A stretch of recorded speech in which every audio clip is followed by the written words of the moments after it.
the highly anticipated oath-taking ceremony that will take place tomorrow, Prime Minister Modi delivered a speech lauding NDA's performance, promising, on 22 states in the country. In fact, in the powerful parliamentary address, the Prime Minister solidified NDA's stronghold, marking the dawn of a historic third term.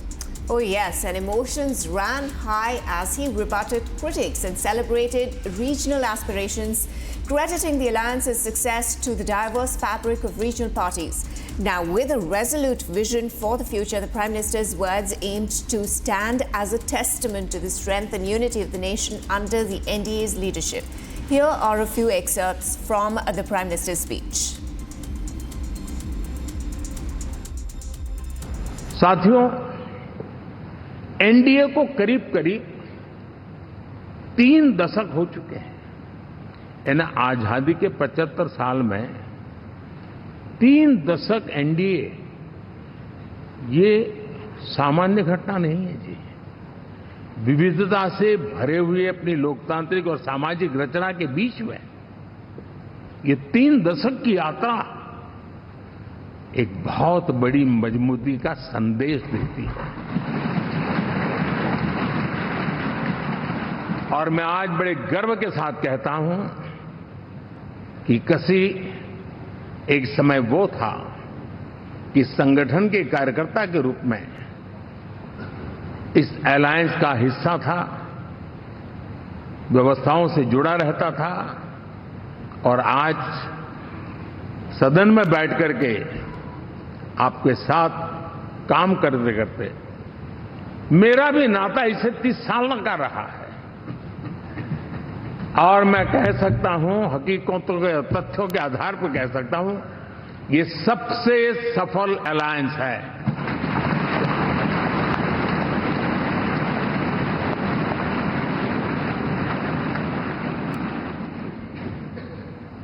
हम गर्व से कह सकते हैं कि 5 साल का term होता है। इस अलायंस ने 30 साल में से 5-5 साल के 3 टर्म सफलतापूर्वक पार किए हैं और अलायंस 4थे टर्म में एंटर कर रहा है।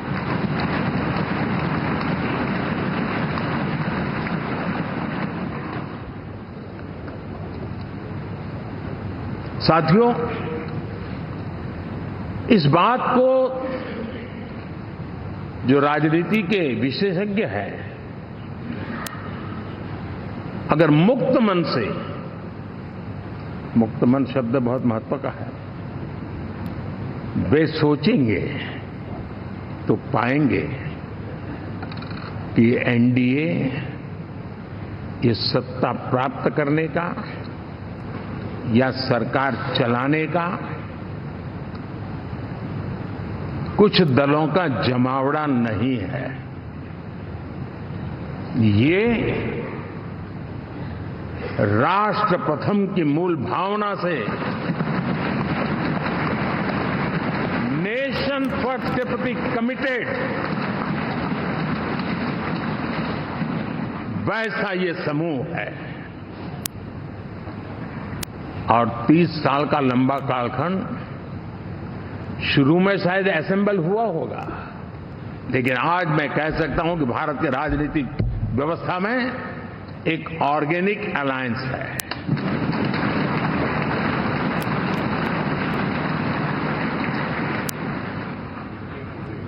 और ये मूल्य श्रद्धेय अटल बिहारी वाजपेयी, श्री प्रकाश सिंह जी बादल, श्री बाला साहब ठाकरे, श्री जॉर्ज फर्नांडिस, श्री शरद यादव, अनगिनत नाम में कह सकता हूं, इन लोगों ने जिस बीज को बोया था, वो आज भारत की जनता ने विश्वास का सिंचन कर करके उस बीज को वटवृक्ष बना दिया है।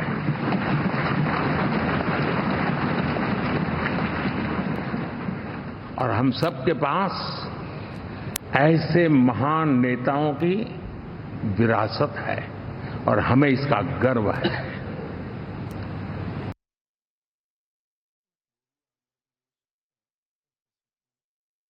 आप सोचिए 10 साल बाद भी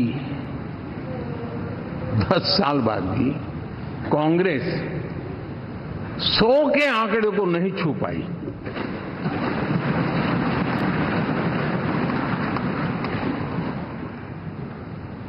और अगर मैं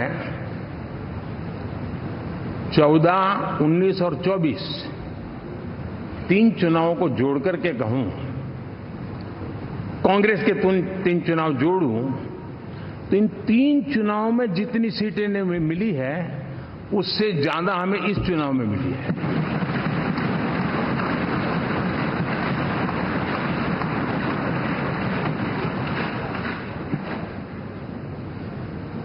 और मैं साफ देख रहा हूं साथियों, एनडीए वालों को अंदाज नहीं है, वे धीरे धीरे पहले तो डूब रहे थे, अब तेज गति से ये गर्त में जाने वाले हैं।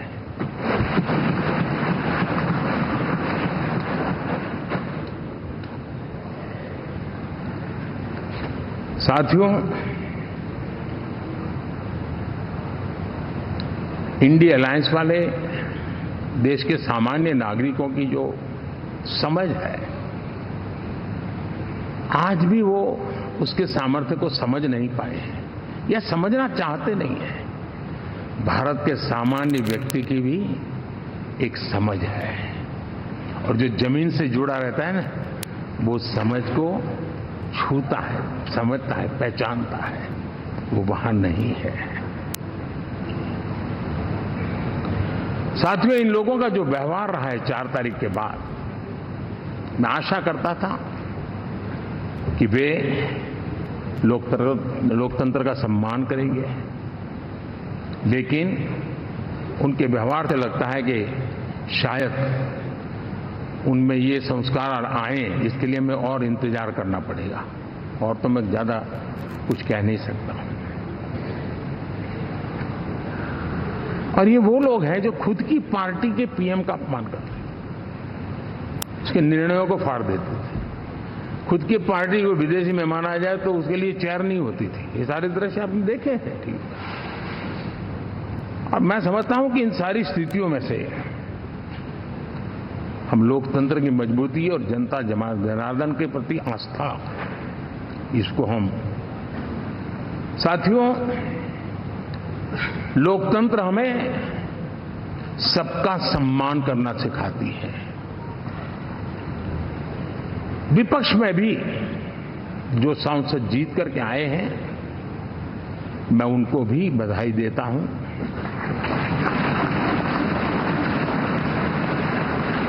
और मैं पिछले 10 वर्ष में एक चीज मिस कर रहा था कि debate, participation, quality of debate मैं मिस कर रहा हूं। लेकिन मैं आशा करता हूं कि अब इस नया जो सदन बना है,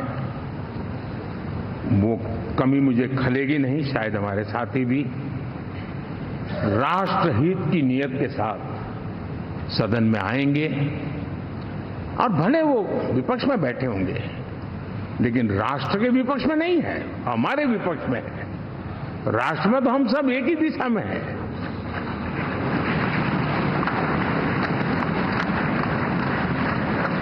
राष्ट्र में हमारा कोई पक्ष विपक्ष नहीं है। राष्ट्र में तो हम 140 करोड़ है।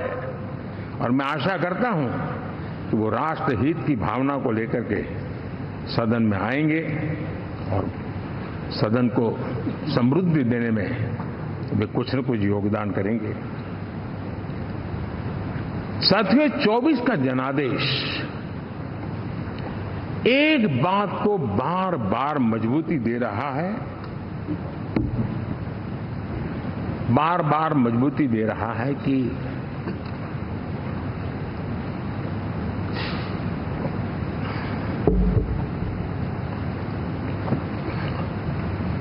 देश को आज के वातावरण में सिर्फ और सिर्फ एनडीए पर ही भरोसा है।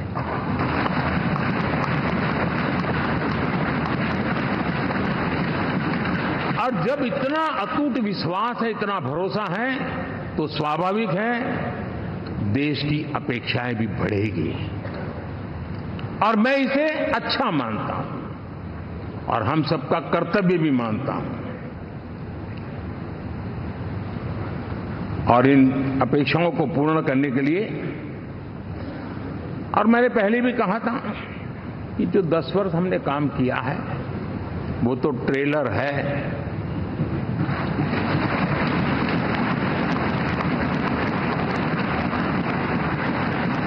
और वो मेरा चुनावी वाक्य नहीं था, ये मेरा कमिटमेंट है। हमें और तेजी से, और विस्तार से, और तेज गति से देश के आकांक्षाओं को पूर्ण करने में रत्ती भर भी विलंब नहीं करना है।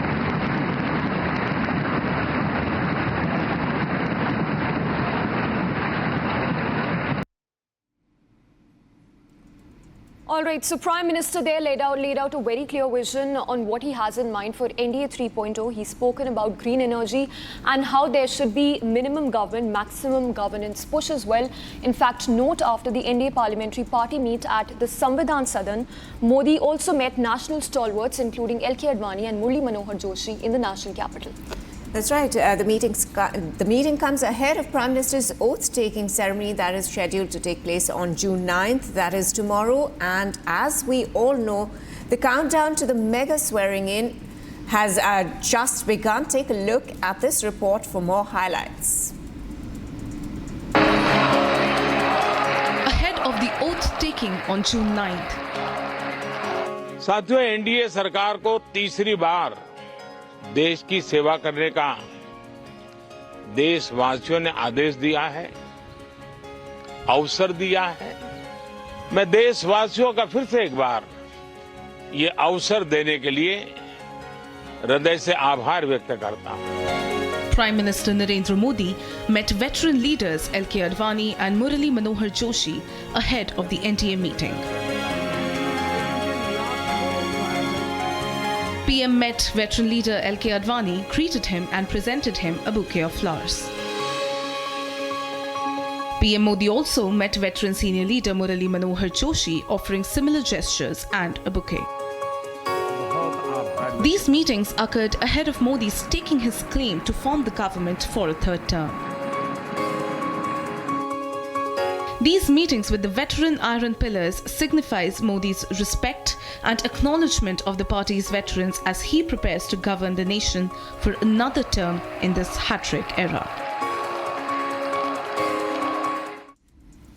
And viewers, all said and done, with the NDA bagging 293 seats, the oath-taking ceremony is all set to take place tomorrow itself. Yes, and from meetings with the president to support from the top leaders, Modi is all set to take oath. Here's a report detailing all that you need to know about the mega swearing-in ceremony.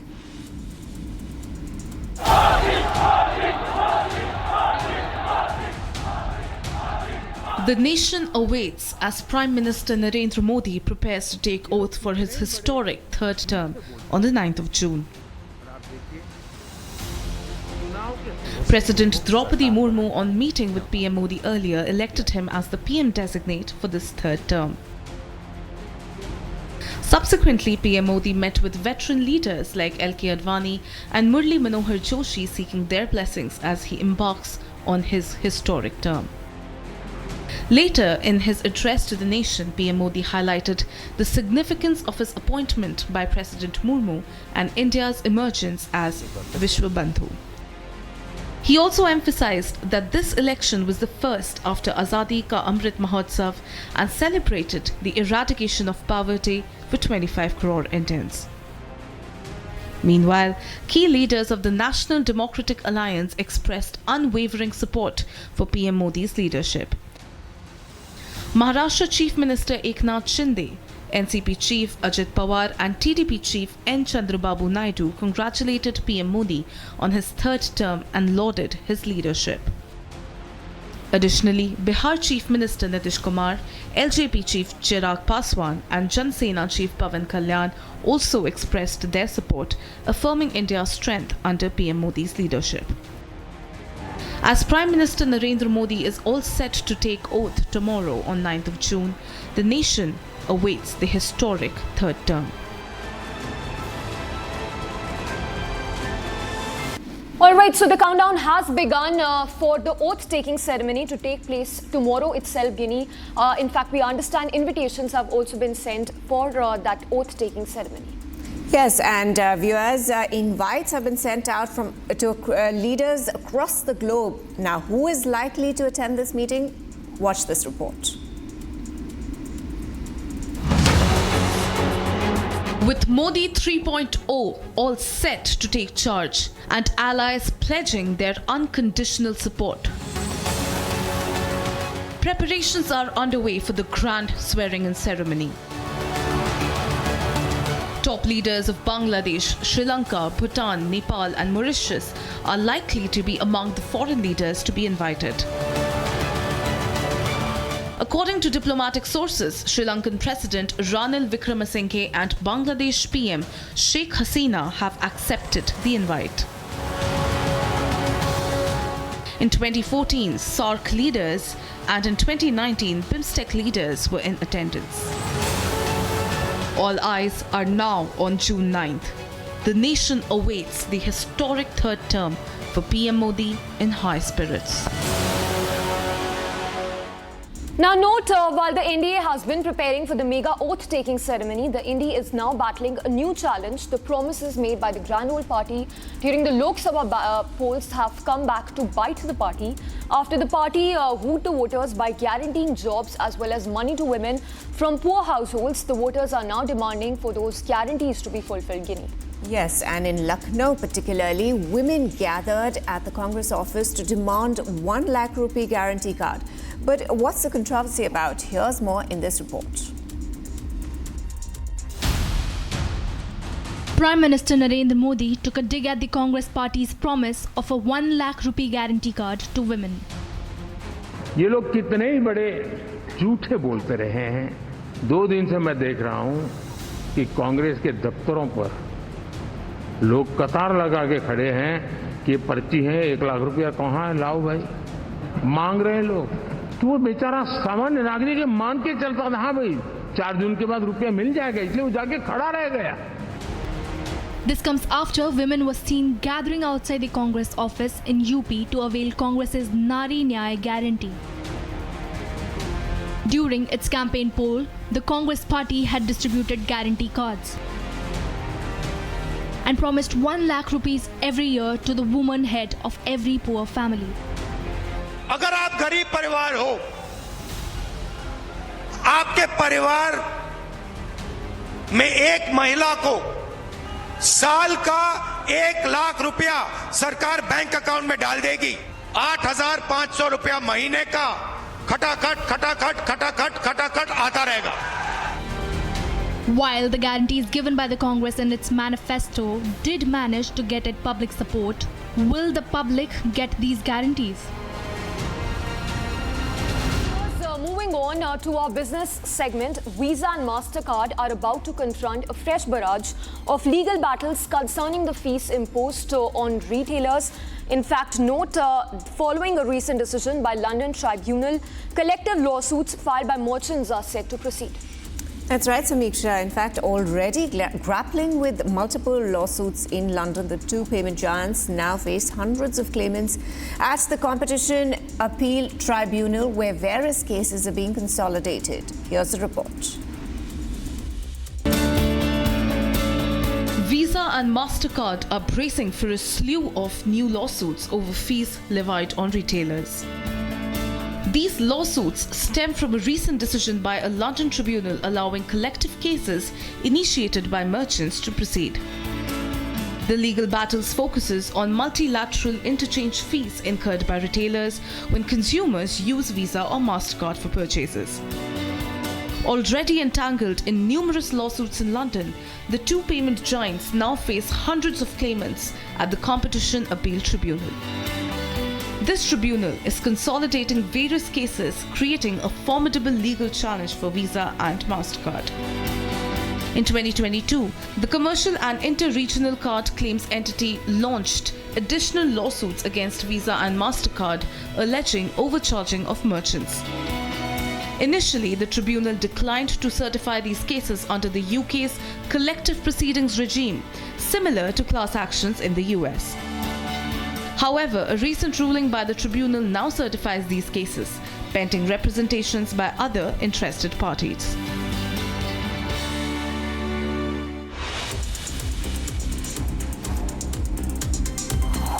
In less than 37 hours, Modi to take oath as Prime Minister for third consecutive term.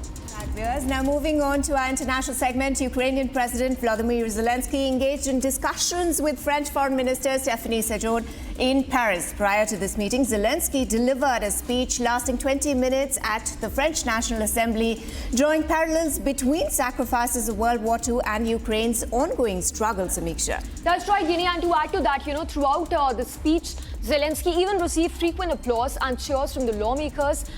He even received a standing ovation after expressing gratitude to France for its support in Ukraine's defense of life against Russia's aggression. Ukrainian President Zelensky engaged in talks with French Foreign Minister Séjourné in Paris. Earlier, Zelensky delivered a speech at the French National Assembly drawing parallels between World War II sacrifices and Ukraine's current struggle. His expression of gratitude to France for its support elicited a standing ovation. French President Macron announced France's provision of Mirage combat aircraft to Ukraine. Сьогодні є підписані угоди щодо цього і будуть ще підписані угоди. І серед іншого ми домовились про відкриття, як ти вже сказав, в Україні офісу КНДС французької компанії, разом з якою ми будемо виробляти в Україні боєприпаси для артилерії 155-го калібру. Macron has been a vocal supporter of Ukraine. He said in February that putting Western troops on ground in Ukraine is not ruled out. Zelensky commenced his day in Paris with an official welcome ceremony at the historic Invalides Monument, site of Napoleon's tomb. Scheduled meetings included a visit to the Nexter arm manufacturer in Versailles, a key supplier of military equipment to Ukraine. Zelensky was also set to meet President Macron at the Élysée Palace for further discussion. These diplomatic efforts underscore Ukraine's ongoing fight against Russian aggression and its quest for continued Western support. Well, in other international news, the United Nations World Food Programme said that it was expanding its emergency food and nutrition assistance in war-torn Sudan amid the looming threat of famine. And to add to that, Guinea conditions for civilians have only been deteriorating as fighting has been intensifying in battle zones. At least 100 people have been killed and dozens have been injured after the paramilitary rapid support forces attacked a village in a province in Sudan. Announcement.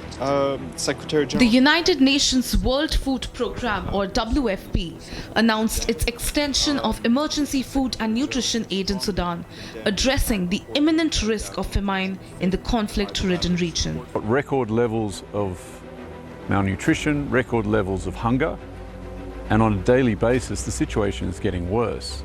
The most recent IPC figures that we have suggested that there were 18 million people acutely food insecure, but those figures date from December.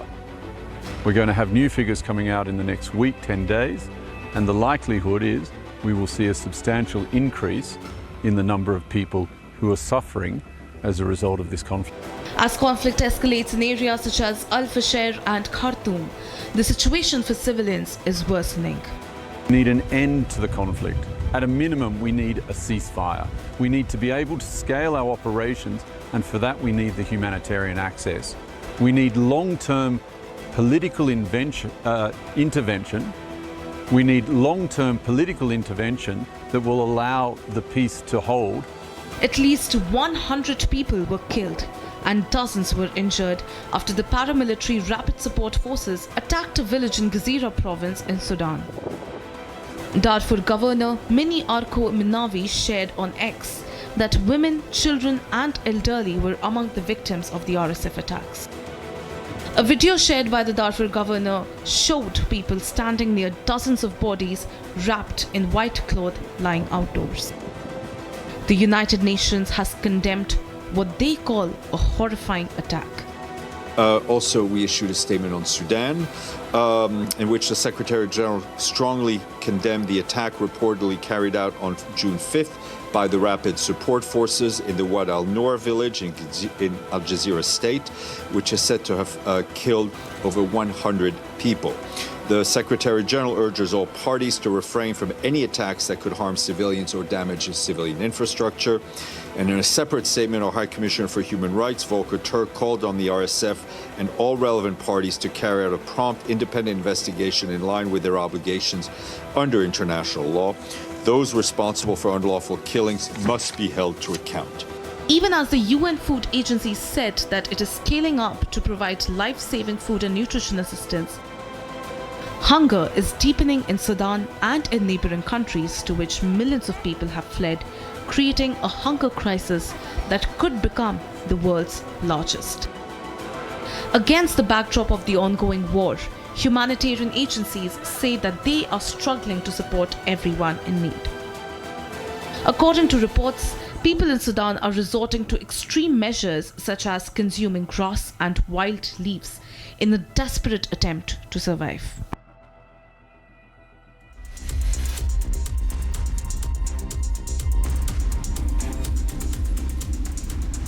As the European election kicks off, Slovakia will go for polls today with 15 seats up for grabs, Samiksha. That's right, Guinea. And to add to that, the predictions even suggest that Fico's leftist Smer party has a strong chance of winning not only this year. Smer even faces stiff competition from the pro-Western Liberal Party, Progressive Slovakia in this case.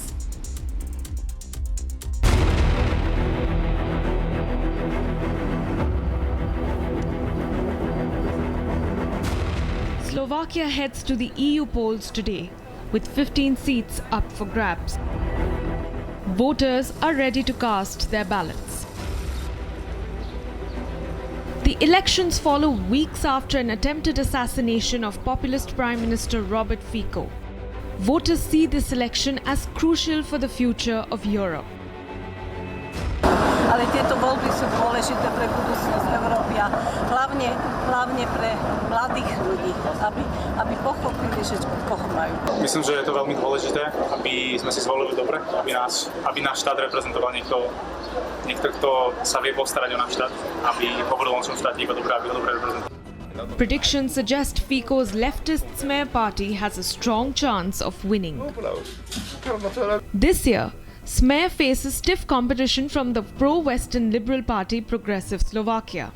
Atmosféra na Slovensku po atentáte na premiéra Roberta Fica je a zostáva naďalej veľmi polarizovaná. Prispievajú aj k tomu mnohé vyjadrenia vládnych predstaviteľov, v ktorých útočia nielen na opozíciu, ale potom na rôzne neziskové organizácie a mainstreamové médiá, ktoré podľa nich vlastne tiež polarizovali tú spoločnosť. Meanwhile, Czechia concluded its elections yesterday. Czech President Petr Pavel and his wife Eva were among the first to vote. After casting vote, Pavel emphasized the importance of public engagement in elections. To důležitá témata pro nás, pro všechny. My už bychom měli přestat uvažovat o Evropě v kategoriích my a oni, protože Evropa jsme my všichni a určitě nemá smysl stát stranou a nadávat. Je lepší být u toho a spolu rozhodovat. Děkujeme. Around 400 million European Union citizens are eligible to vote for members of the European Parliament. The EU elections are among the world's largest democratic events. The elections, starting on June 6th, will conclude on the 9th, with results expected to be published on Sunday midnight after polling stations across EU countries close.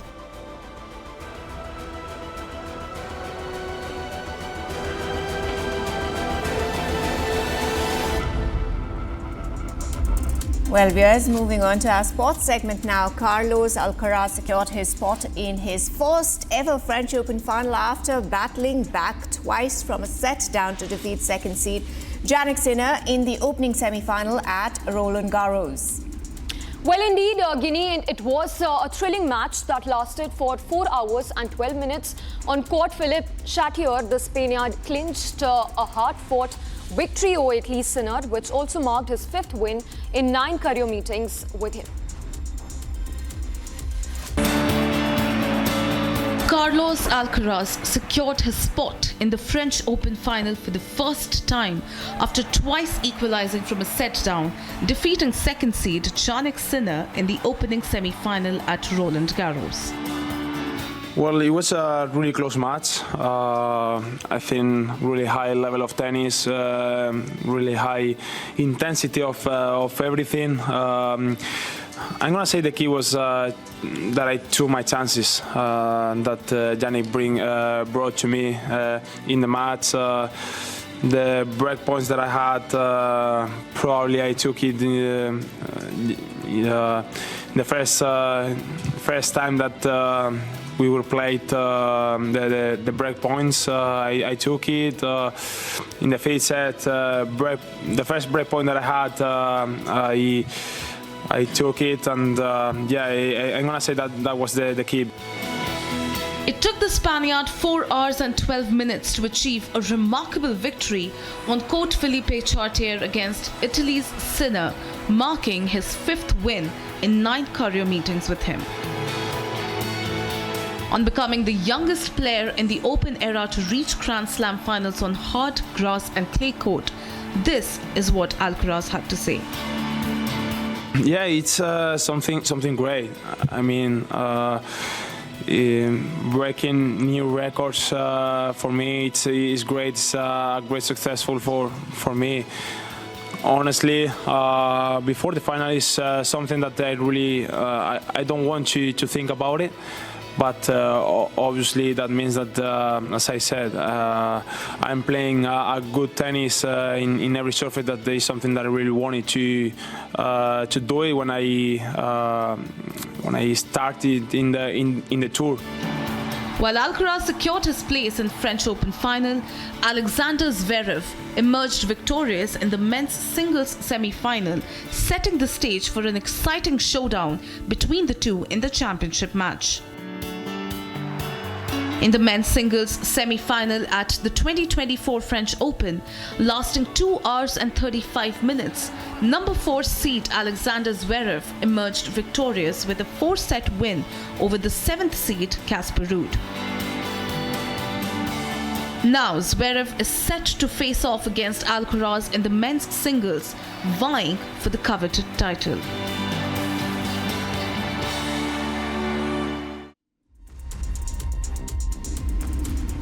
Well, organisers of the Paris Olympics unveiled the display of Olympics ring on the Eiffel Tower, and besides the French capital, marks 50 days until the start of highly awaited Summer Games, Samiksha. That's right. The highlight of the Olympic ring is that they are made out of recycled French steel. Also notably, Guinea, the Olympic and Paralympic medals are being embedded into pieces from a hexagonal chunk of iron that's taken from the very tower. The Paris Olympics organizers have unveiled the display of the Olympic rings on the Eiffel Tower. The French capital marks 50 days until the start of the highly awaited Summer Games. The structure of these Olympic rings are made out of recycled French steel. Notably, the Olympic and Paralympic medals are being embedded with pieces from a hexagonal chunk of iron taken from the tower. People gathered near the Eiffel Tower to catch a glimpse of the display. Meanwhile, the mayor of Paris also arrived to pose for photos with the Olympic officials. It's spectacular. It's really beautiful to see those 5 rings on the Eiffel Tower. It means, that monument means so much, of course, for the French people, but all over the world. So to see the 5 colors there of all the continents, and the symbol behind of the unity of the athletes from all over the world that are going to compete soon here in Paris and all over France.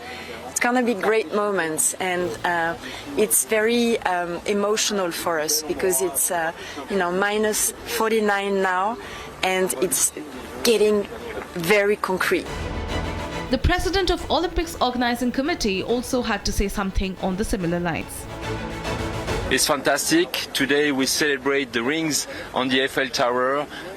It's the greatest symbol of the games to have the rings in the middle of the city with the Eiffel Tower, which is very, very present in the entire project, from the opening ceremony to the medals for the athletes and the competitions all around.